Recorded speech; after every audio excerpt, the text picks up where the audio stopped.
Right here we're in zone 6B.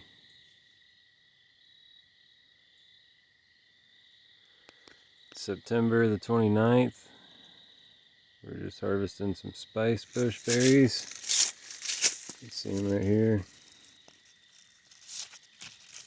This guy's pretty loaded. You can see these clusters here.